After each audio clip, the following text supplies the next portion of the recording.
already have 3 collections. Now we're going to make part 1. We need 2 strings for it.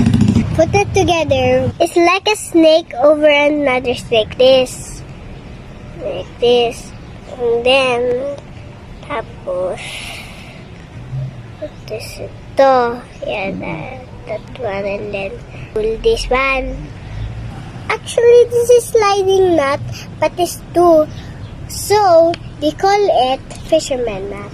Because this is used for fishermen. Already make the dark pink. Now we're going to make the light one naman. Alternate. Hindi sabay. Like this and then pull this. Pasok this one. This, na, overhead knot na. You pull this one. That's all. We can also move it. Like that.